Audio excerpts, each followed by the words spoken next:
ጣናን እስኪ ጣናን ከመሰረቱ አባቶች ጣና ላይ ስላለን ሰባቱ ከዋክብት የሚባሉትን ከዚህ መልሱልኝ። ወደዚህ ልጅ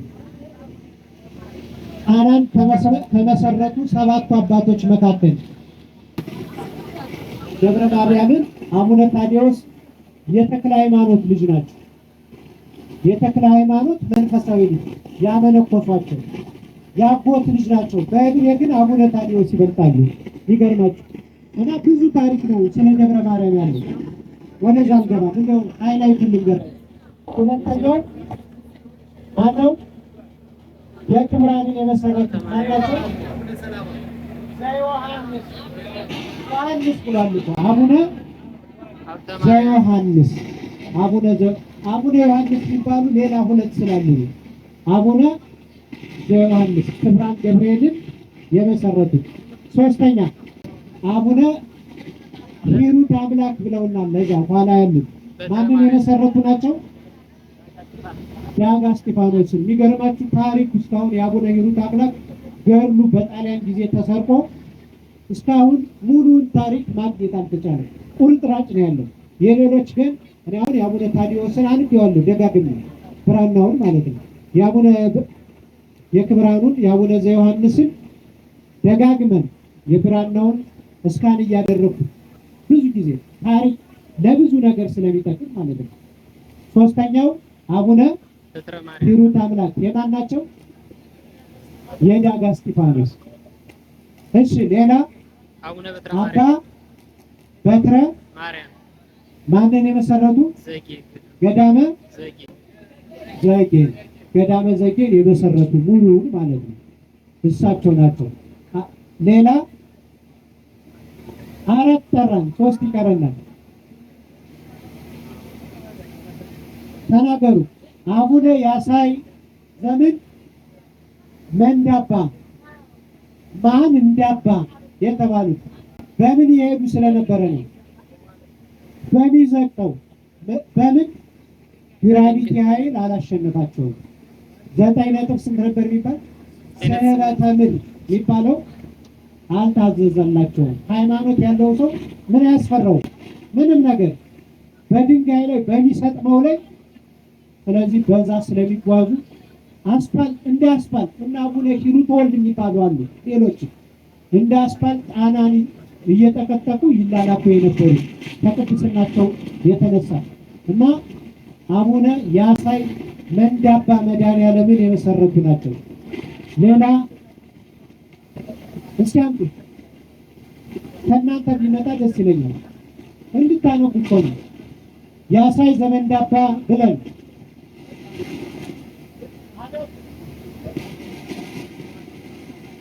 አድርሱት።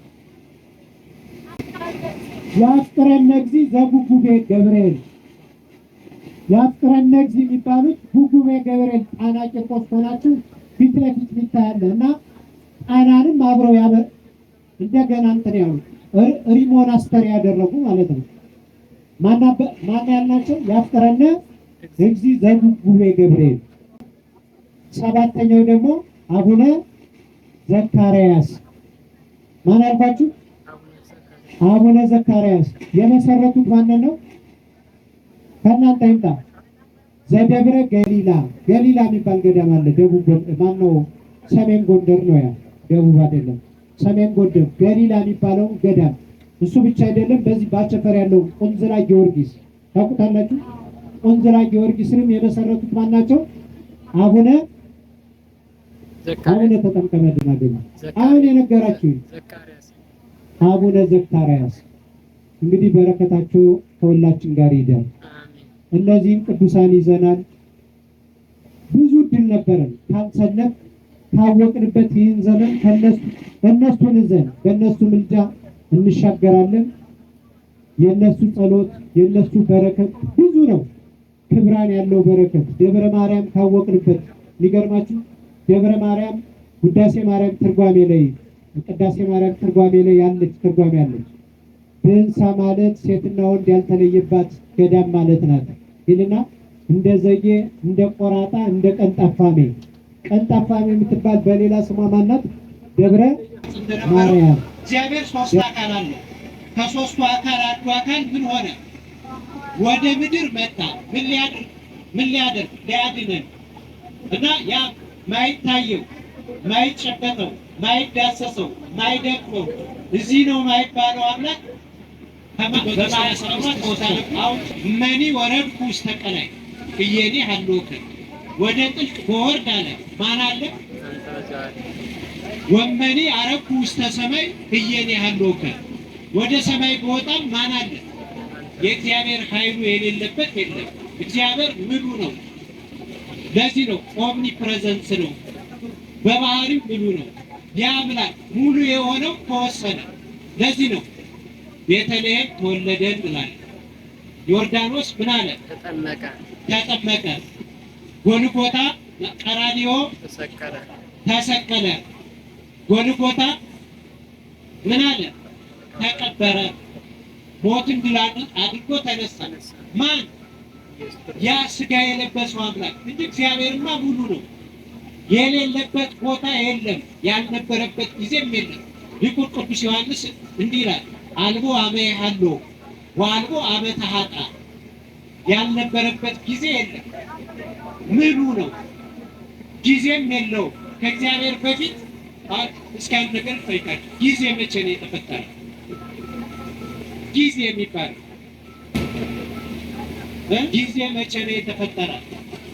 መኖር የሚባል ጊዜ ዓለም ሲፈጠር ከዓለም በኋላ ከዓለም በፊት ጊዜ ነበረ? እስኪ መርጥ አምጡት እዚህ ጋር ጊዜ መቼ ነው የነበረ? አሜን። ጊዜ የሚባለው አንድ ቀን፣ ሁለት ቀን፣ ሶስት ቀን እየተባለ መቼ ነው የተቆጠረ? ለእግዚአብሔር ጊዜ ያለው የለውም? የራሱ እንቆጥርለታለን። አቤት የእግዚአብሔርን ጊዜ አናውቀውም። ለዓለም ግን ጊዜን ከተቆጠረች ጀምሮ መጽሐፍ ቅዱስ ስታነቡ አንደኛ ቀን ሆነ ብርሃን ጨለማ ወኮነ ነግሃ ወጸብሃ ይላል መጽሐፍ ስታነቡት የግዙ ብርሃን ሆነ ጨለማ ሆነ አንድ ቀን አለ። እንዲህ እየተባለ ተቆጠረ። ከመቼ በኋላ ሲባል እኔ የቁጥርም ተማሪ ነኝ ብያቸዋለሁ። ከማክሰኞ ጀምሮ። ማክሰኞ ማለት ፀሐይና ጨረቃ ከዋክብት ከተፈጠሩ ጀምሮ ጊዜ መቆጠር ጀመረ። ለጊዜ መቆጠር ምክንያቶች ማን ናቸው? ፀሐይ፣ ጨረቃ፣ ከዋክብት። ማን አልኳችሁ? ፀሐይ፣ ጨረቃ። ወደ ጣጣ ወደ ውስጥ እያስገባችሁ ዘንድሮ በፀሐይ ስታመጣ ዓለም ከተፈጠረ እስካሁን እስኪ 7516 በዚህ በእኛ እኮ በፀሐይ 7516 ጌታ ከመወለዱ በፊት ዓለም ከተፈጠረ እስካሁን ነበረ እድሜ። ያ እድሜ ስንት ይሆናል?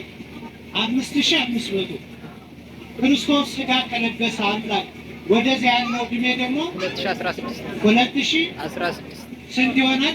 7516 ጎበዞች። በጨረቃስ? በጨረቃ እንደቆጠር የጨረቃ አንድ ዓመት ስንት ነው? የፀሐይ ዓመት 365 ዕለት ነው።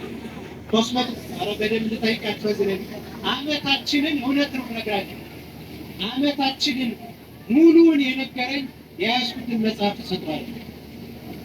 ሙሉዋን ዓመት እስከ ፍራክሽኗ ቢናገር የኢትዮጵያ ሙሉ ዓመት እሱ ፍራክሽን ጅምላ ንግግር። እሺ የኢትዮጵያ ዓመት እስከ ፍራክሽኗ የኢትዮጵያ ዓመት አንድ ዓመት ብንለው ይህን ያህል ቀን፣ ይህን ያህል ሰዓት ይሄን ያህል ደቂቃ እስኪ አምጡ።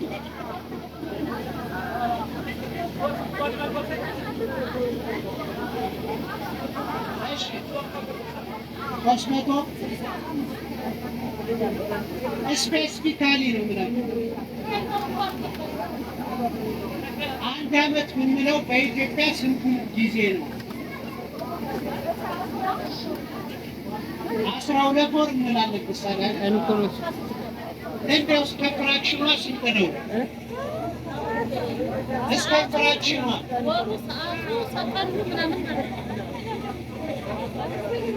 እሺ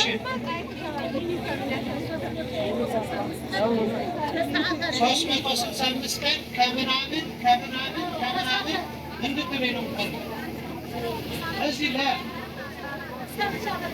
እሺ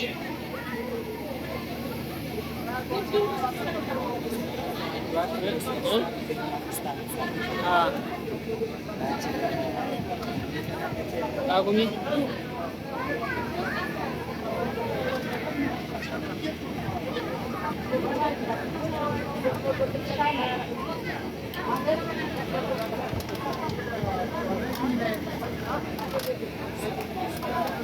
እሺ እኔ ልንገራችሁ በእኛ ቁጥር አስተምሮ 365 ዕለት የያዛችሁ 365 ዕለት ከ15 ኬክሮስ ከ6 ካሊት ይባላል።